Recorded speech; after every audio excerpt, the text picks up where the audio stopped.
Salut tout le monde, vous avez été très nombreux à réagir sur ma vidéo sur l'hypersensibilité.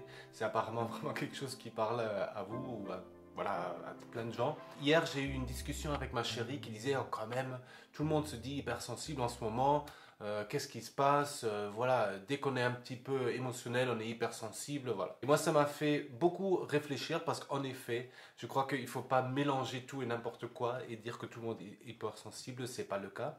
Mais par contre, je crois que la société dans laquelle on est y est pour quelque chose.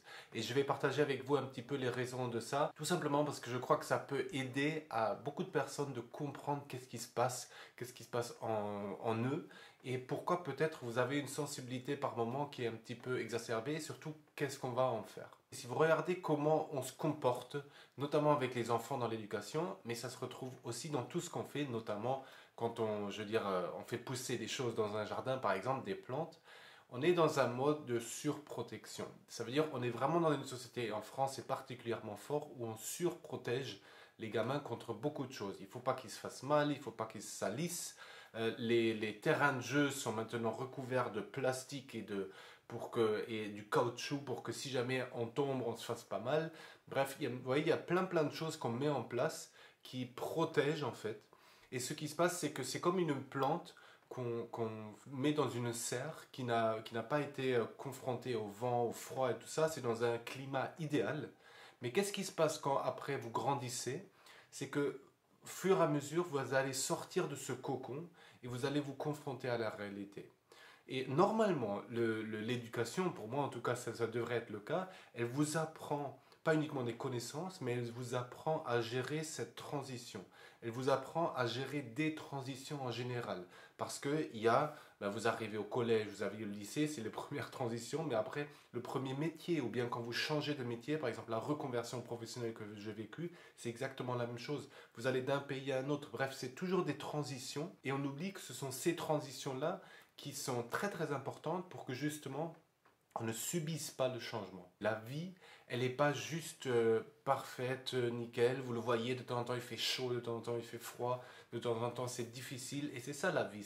Une vie, c'est une expérience où on doit apprendre des choses et que par rapport à chaque chose que vous vivez, vous allez progresser.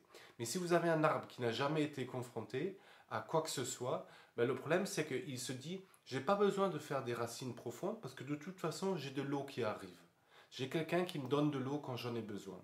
Sauf que la vie, quand vous êtes dehors, c'est pas vrai. De temps en temps, la pluie ne vient pas parce que la météo a changé, parce que tout l'écosystème a changé. Et si l'arbre n'a pas pris le temps de vraiment mettre ses racines profondes pour aller chercher l'eau en profondeur, il risque de mourir. Et ça, je crois que c'est exactement ce qui se passe avec cette notion d'hypersensibilité, et moi j'en fais partie. Ça veut dire c'est que j'ai grandi dans un environnement qui était quand même très protégé par rapport à beaucoup de choses qui se passent dans ce monde. Et si vous vivez dans un pays européen, nous sommes protégés par rapport à ce qui se passe dans d'autres pays. On le voit que ce soit en Syrie, des pays de guerre, que ce soit dans bref, beaucoup d'autres pays en fait, à part l'Europe, qui est surprotégée par rapport à beaucoup de choses. Pour tout vous dire, le point clé qui me pose et pas facile pour moi, c'est que j'ai grandi dans un environnement où l'argent, on n'a jamais baigné dans l'argent, on n'était pas une famille particulièrement riche, mais il y en avait toujours, ça veut dire qu'il n'y a jamais eu de manque de quoi que ce soit alimentaire, que ce soit au niveau aussi des loisirs, c'était disponible. Et c'est vraiment une grande chance et je remercie mes parents du fond du cœur de m'avoir permis ça. Mais en même temps, du coup, j'ai pas du tout appris à gérer les situations où peut-être il y avait du manque ou à comment générer ça, comment générer de l'argent et de l'abondance. Et du coup, c'est un vrai challenge pour moi de me confronter dans un monde notamment professionnel où on ne donne pas tout ce que... Voilà, il faut travailler, il faut faire des choses pour voilà, avoir sa place et gagner de l'argent aussi. Comme l'arbre. Il n'y a plus quelqu'un qui vient vous arroser tout le temps, mais vous devez aller chercher avec les racines, les voisins, vous connecter, créer le réseau pour que si jamais vous avez soif et que vous avez vraiment besoin, ben, il y a peut-être quelqu'un qui va vous aider ou peut-être vous allez lui donner un peu de carbone et lui il va vous donner autre chose. Vous voyez, donc c'est vraiment ces échanges-là. Et je crois que ça, encore une fois, c'est ça qu'il faut vraiment travailler et mettre en place, notamment quand on est hypersensible, parce que cette surprotection, en fait, elle encourage la sensibilité. C'est-à-dire que vous n'avez pas besoin de vous protéger quand vous êtes gamin. Du coup, vous pouvez explorer cette sensibilité-là. D'une certaine façon, moi j'en ai beaucoup souffert et que j'ai beaucoup râlé là-dessus, mais au final je me demande est-ce que c'est pas quelque chose d'extraordinaire, parce que du coup ça nous permet quand même à découvrir plein de sensibilités qui vont dans le bon sens. Par exemple, si vous supportez pas le gluten par exemple, ou le sucre, ou différentes choses qu'on mange, ben, d'une certaine façon, est-ce que c'est pas extraordinaire, parce que ça permet de questionner justement qu'est-ce qui nous fait du bien, et ça veut dire aussi que vous n'êtes pas dans une notion de faim. Et il y a beaucoup de gens qui ne peuvent pas se poser cette question parce qu'ils voilà, ils doivent manger parce qu'ils ont juste faim. Et qu'aujourd'hui, si on peut se demander la question, est-ce que ça c'est bon pour moi, est-ce que ça c'est pas bon pour moi, c'est une chance extraordinaire, je crois, qu'il est important de saisir. Je ne sais pas comment trop vous l'expliquer, c'est un petit peu, voilà, une autre image que je prends souvent, c'est comme, soit vous roulez en voiture avec une 4L, et une 4L, vous pouvez taper dessus, vous pouvez dérégler le moteur un petit peu, vous pouvez mettre de l'essence qui est un peu vieille dedans. Franchement, la 4L, elle va rouler. Et d'une certaine façon, j'adore ma 4L. D'ailleurs, j'en ai une, je vous la montrerai peut-être un jour. Voilà, il n'y a pas grand-chose qu'on peut casser. Et s'il y a quelque chose qui casse, on peut le régler. Mais aujourd'hui, on est allé vers une société qui est plus une société je dirais presque de Formule 1, où chaque petit... Voilà, on a amélioré chaque petit point pour l'optimiser, pour que ce soit encore plus efficace et tout ça. Et finalement, sur une Formule 1, si vous déréglez un tout petit truc, vous foutez tout en l'air. Si vous mettez de l'essence qui est vieille, vous pouvez casser le moteur. Si voilà, elle casse, vous avez besoin de toute une équipe pour régler tout ça. Et c'est vraiment une évolution que notre société a apprise, parce qu'on le retrouve dans beaucoup de domaines, dans le sport de haut niveau aussi. C'est pour ça que c'est aussi difficile aujourd'hui d'aller dans le sport de haut niveau, ou bien même dans les vidéos YouTube. C'est qu'aujourd'hui, on n'est plus uniquement dans des petits vidéastes, quelques-uns qui se mettent devant la caméra et qui parlent. Aujourd'hui, les grands YouTubeurs, c'est des courts-métrages qu'ils font, c'est presque du cinéma. Et que pour réaliser tout ça, il faut de l'argent, il faut un budget, il faut des connaissances, des compétences. C'est comme si tout s'était spécialisé et du coup sensibilisé.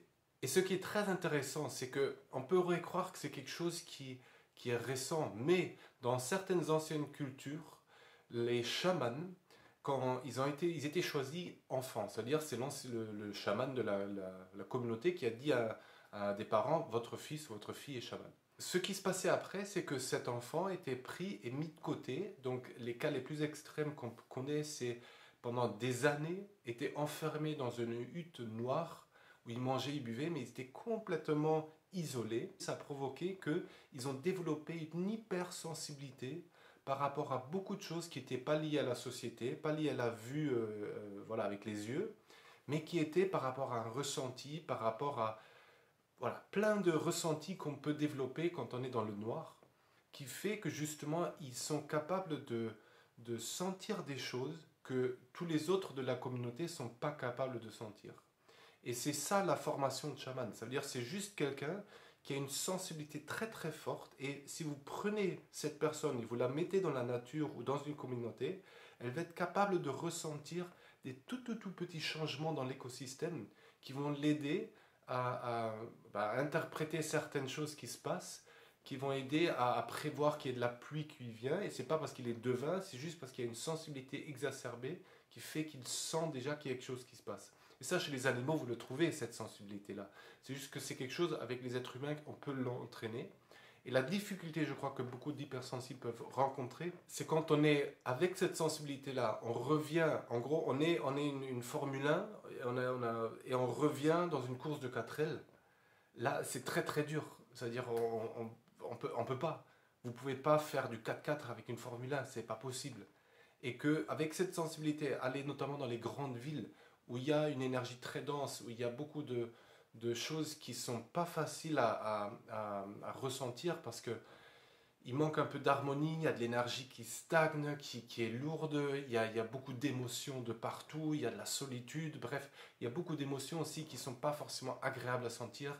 Pour ceux qui sont hypersensibles, notamment liés à l'électricité, il y a du wifi partout, il y a de l'électricité partout, il y a de la pollution partout.